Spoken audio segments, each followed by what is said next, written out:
বেলা বাজে 3:15। ভ্লগটা আমার এখান থেকে শুরু করছি। আর আজকের ভ্লগটা শুরু করলাম খাবার টেবিল থেকে। যেহেতু আজকে চড়ক, তো বাড়িতে নিরামিষ। সকালবেলা যা হয়েছিল সেসব দিয়ে আজকে কাজ চালাতে হবে, মানে ওই নিরামিষ আর কি, নানান রকম ভাজাভুজি, ডাল ছাড়া আর কি। আর এই যে দেখতে পাচ্ছ, এক গামলা তরমুজ কেটে নিয়ে বসে আছি। ফল যখন খাই আমি এরকম গাদা গাদা করেই খাই। আসলে যে কোনো ঋতুর সব ফলই আমি ভীষণ ভালো খাই। তোমরা কেউ বললে বিশ্বাস করবে যেরকম একটা তরমুজ আমি গোটা খেতে পারি? আমার দেখে মনে হয় না, তাই না? আবার মনেও হতে পারে, চেহারাটা তো আর কম না। যাই হোক, তারপরে নিয়ে বসেছি এই যে এক বাটি লেবু আর এক বাটি আঙুর ফল। খাওয়া দাওয়া করে বিকেলবেলায় বেরিয়েছি একটু বাজারের উদ্দেশ্যে। বাজারে গিয়েই দেখছি কালী মন্দিরের সামনে দিচ্ছে প্রসাদ। আমি আবার যেখানে প্রসাদ দেয়, সেটা বড় ঠাকুরের মন্দিরের সামনে ছিন্নি হোক বা যে কোনো মন্দিরের সামনে যা প্রসাদই দেয়, আমি দাঁড়িয়ে যাই প্রসাদ খেতে।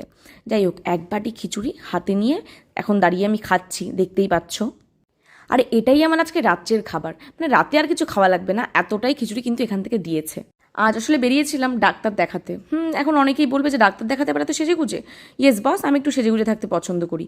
সেটা ডাক্তার দেখাতে হোক আর যে কোনো কাজেই হোক না কেন, আমি সবসময় সাজিয়ে গুছিয়ে রাখতেই পছন্দ করি নিজেকে। আর দেখতে পাচ্ছ বাজারে আজকে ভিড়টা খালি দেখো, মানে আলাদা লেভেলের ভিড়। আর এই যে রাস্তার পাশে দুধারে প্রচুর দোকান, আর বাচ্চাদের নিয়ে বাবা মা এসছে জামা কাপড় কিনতে। দেখে না খুব ছোটোবেলার কথা মনে পড়ছিল, যে ছোটোবেলায় একটা সুতির ফ্রক পেয়ে যেই আনন্দটা পেতাম, এখন আর মানে 1000-1500 টাকা দিয়ে একটা চুড়িদার কিনলেও সেই আনন্দটা আর পাই না। সে যাকগে, আফসোস করে আর লাভ নেই, বর্তমানটা নিয়েই বাঁচি।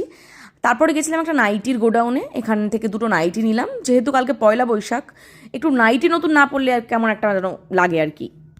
আর আমি আজকে যে কুর্তিটা পরেছি এটাও কিন্তু নতুন, মানে আগে হয়তো একদিন পরেছি, খুব অল্প সময়ের জন্য, কিন্তু আজকে অনেকটা সময়ের জন্য পরলাম আর কি।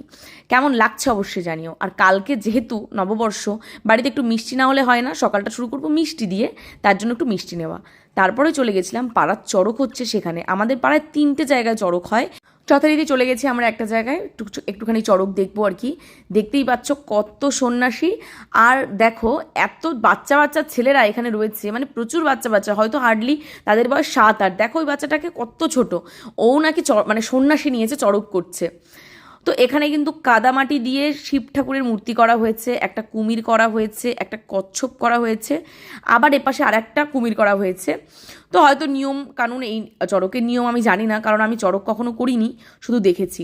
তারপরে দেখো এই যে চড়কের আর একটা নিয়ম, ধান বুনছে। এত ভালো লাগছিল, তালে তালে নেচে নেচে এই যে বুনছে ধান। আর এখানে বাচ্চারা খেলছে কাদামাটি, বাচ্চারা না ইভেন বড়রাও, মানে সব সন্ন্যাসীরা মিলে কিন্তু কাদামাটি খেলছে আর কি। ওদের দেখে আমারও খুব ইচ্ছে করছিল একটুখানি কাদামাটি খেলি আর কি।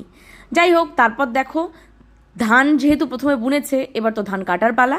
তো সন্ন্যাসীরা নেচে নেচে এবার করছে ধান কাটছে। ধান কাটা হয়ে গেছে, এবার ধান ঝাড়ছে।